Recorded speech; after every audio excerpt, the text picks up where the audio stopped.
नमस्कार दोस्तों। दिल्ली से 150 किलोमीटर नॉर्थ वेस्ट जब आप हिसार से हांसी की तरफ जाते हैं तो रास्ते में एक तहसील आती है नारनौंद, और नारनौंद से लगभग 9 किलोमीटर दूर एक बहुत ही फेमस गांव है राखी गढ़ी। दोस्तों, राखी गढ़ी इसलिए प्रसिद्ध है कि यहाँ पे सिंधु घाटी सभ्यता से भी पुरानी सभ्यता पाई गई है। और दोस्तों, पूरे विश्व में ये सबसे बड़ी आर्कियोलॉजिकल साइट है। ये लगभग 550 हेक्टेयर मानी गई है। और यहाँ पे दोस्तों 9 टीले पाए गए, और ये सामने आप देख रहे हैं इस टाइप के टीले हैं। इन टीलों को देखकर ही प्रतीत होता है कि लगभग 8-10 हज़ार साल पुरानी यह सभ्यता रही होगी।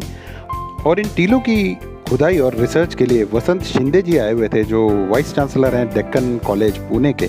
और ये रामकला जी के खेत में इन्होंने एक्सकवेशन शुरू की जहाँ पे सभ्यता पाई गई। ये हम लोग रामकला जी के घर पे बैठे थे और वहाँ एक अंडाकार मिट्टी का बर्तन निकला हुआ था, वो हम लोग देख रहे थे इसे धो के कि इस पे कौन से ऐसे ब्रांडिंग या साइन है। बड़ी गर्मी थी दोस्तों, और ठंडी पेड़ की छाया में बैठे बतिया रहे थे। और फिर मौका मिला देखने का, ये जैसे देख रहे हैं आप, इतने गहरे पिट्स खड्डे किए गए थे और आर्कियोलॉजिस्ट और स्टूडेंट्स इस तरह से सभ्यता को धीरे धीरे निकाले जा रहे थे। और यहाँ पे बहुत सारे स्केलेटन्स मिले दोस्तों, लगभग 53 यहाँ पे बरियल साइट्स मिली, जिनमें 46 स्केलेटन मिले। 17 एडल्ट स्केलेटन थे, 8 उनसे छोटे थे, और 7 मेल थे, 10 फीमेल थे। और इन स्केलेटन्स के साथ दोस्तों बहुत सारे मिट्टी के बर्तन और आभूषण रखे गए थे। तो ये मौका मिला देखने का यहाँ पे। और ये देखिए आप, इस तरह के मिट्टी के टीले हैं जिन्हें देखकर ही अंदाज़ा लगता है कि बड़े पुराने यहाँ रहे होंगे। अभी इनकी सबकी खुदाई होनी बाकी है। आजकल इनमें परिंदों ने अपने घोंसले बना रखे हैं, कबूतर और तोते इनमें रहते हैं। तो ये जो दोस्तों खुदाई हुई, इस समय जब मैंने फ़ोटोग्राफ्स क्लिक किए थे तो रिसर्च चल रही थी, तो मुझे मना किया गया था कि ये फ़ोटो रिलीज़ ना करूं। लेकिन अब 5 साल बाद मैं ये आपके लिए खजाना लेकर आया हूं दोस्तों। ये देखिए, इस तरह से जो उस ज़माने के घर बने हुए थे 8-9 हज़ार साल पहले, उनका लेआउट और वो सारे ज़मीन के नीचे इसी तरह से सुरक्षित पड़े हुए हैं। इनसे काफ़ी अंदाज़ा लगता है कि उस ज़माने में किस तरह से लोग रहते होंगे। और काफ़ी यहाँ पे रिसर्च चल रही थी।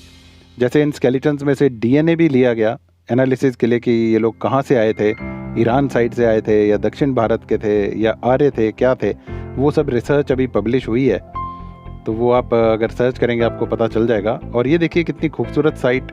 यहाँ पे और एक रिसर्च हो रही थी कि ये अब देखिए दोस्तों, दीवार में जो मिट्टी के ये टूटे हुए ग्रे अर्दन वेयर इनको बोलते हैं, इससे पता लगता है कि ये सभ्यता हड़प्पा से भी पहले की है। और ये एक साइट थी दोस्तों जहाँ पे आप देख सकते हैं किस तरह से ये घर बने हुए हैं, मोटी मोटी दीवारें, इस तरह से लोग रहते होंगे। ये कोई पुरानी हड्डी सी दबी हुई है दीवार में, ये भी एक्सकेवेट होगी। ये देखिए टूटे मिट्टी के बर्तन हैं जो ग्रे अर्दन वेयर कहलाती है, महाभारत काल से भी पुराने ये माने जाते हैं। और दोस्तों यहाँ पे बोटेनिकल रिसर्च भी हो रही थी कि उस ज़माने में क्या फसलें उगती थी। तो यहाँ जो पॉलन ग्रेन पाए गए वो जौ के, गेहूँ के और सरसों के पाए गए दोस्तों। तो उस ज़माने में भी किसान यही चीज़ें उगाते थे। ये देखिए बोटेनिकल सेक्शन है, और यहाँ पे ग्रैनरीज पाई गई जहाँ पे ग्रेन स्टोर करते थे, और पैडी वगैरह होती थी यहाँ पे, उसके भी प्रूफ मिले। और दोस्तों बड़ा अच्छा लग रहा था। ये देखिए अंडानुमा जो मिट्टी का बर्तन पड़ा था, इसे धो के देखा गया तो ऊपर एक जानवर की आकृति बनी हुई थी दोस्तों। ये देखिए, ये ब्लैक कलर की दिख रही थी, काले कलर की। तो इस तरह से ब्रांडिंग होती थी। और यहाँ पे काफ़ी चीज़ें मिली इंटरेस्टिंग। ये देखिए, ये गोल पत्थर था जो हो सकता है खेत को लेवल करने के काम में आता होगा। ये अब देखिए समय की परतों में सभ्यता के सबूत दबे हुए हैं। ये आप बीच में देखेंगे टूटे हुए अर्दनवेयर, मटके के टुकड़े, मिट्टी के बर्तनों के टुकड़े। इन्हीं सबको देख के आर्कियोलॉजिस्ट अंदाज़ा लगाते हैं ये किसी जानवर का जबड़ा था, जो आर्कियोलॉजिस्ट देख रहे थे कि ये किस जानवर का हो सकता है, उस ज़माने में जो गायें भैंस रही होगी। और ये जितने भी टुकड़े निकलते हैं दोस्तों, इन सब पे नंबरिंग करके ऐसे छत पे रखे हुए थे। ये देखिए कॉपर की हुक्स मिली वहाँ पे, इनसे शिकार होता होगा। ये जानवरों की हड्डी के बने हुए औजार हैं दोस्तों। और दोस्तों इस तरह के गोलाकार पत्थर मिले, हो सकता है उस ज़माने में जो वजन के लिए इस्तेमाल किए जाते हैं वो ये पत्थर रहे होंगे। और ये देखिए दोस्तों मिट्टी के खिलौने, बच्चे उस समय इन्हीं खिलौनों से खेला करते थे। ये सभ्यता मोहन जोदड़ो से भी पुरानी है दोस्तों, इसलिए इसका महत्व बहुत ज़्यादा है। ये आभूषण देखिए, सेमी प्रेशियस स्टोन्स भी वहाँ मिले। और ये हड़प्पन सील थी दोस्तों, यही मोहर लगती थी हड़प्पा काल में। ये देखिए मिट्टी की छोटी छोटी व्हील्स थी और खिलौने थे। ये शार्प तेज़ पत्थर हैं, कुछ काटने वाटने के लिए यूज़ होते होंगे। और ये देखिए मोतियों की जो माला बनती थी, ये सेमी प्रेशियस स्टोन्स और मोती यहाँ पे खजाने में निकले। बहुत ही दिव्य अनुभूति थी दोस्तों। ये देख के मज़ा आ गया कि इतना ज़बरदस्त 8-10 हज़ार साल पुरानी आप चीज़ें देख रहे हैं। ये बहुत रेयर मौका मिलता है और ये आज मैं 5 साल बाद आप लोगों के लिए लेके आया हूँ, तो ये बहुत महत्वपूर्ण है दोस्तों। ये देखिए जो मिट्टी के बर्तन निकले, ये वो एक जगह पे जोड़ के सजा के रखे गए थे। अब देखिए कितनी उन्नत सभ्यता थी ये।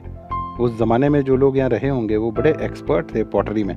और ये जो मिट्टी है दोस्तों, ये स्टील की तरह है, बहुत स्ट्रॉन्ग है। ये एक पूजा पाठ करने का एक चीज़ मिली थी और ये भी हड़प्पन सील है दोस्तों। इस तरह की मोहर इस्तेमाल होती थी उस ज़माने में। तो दोस्तों कभी भी आप इस साइड आइए तो राखीगढ़ी ज़रूर विज़िट कीजिए। आप अपने आप को इतिहास के बहुत करीब पाएंगे दोस्तों, और गर्व महसूस होगा कि सिंधु घाटी सभ्यता से भी पुरानी सभ्यता यही थी। धन्यवाद दोस्तों।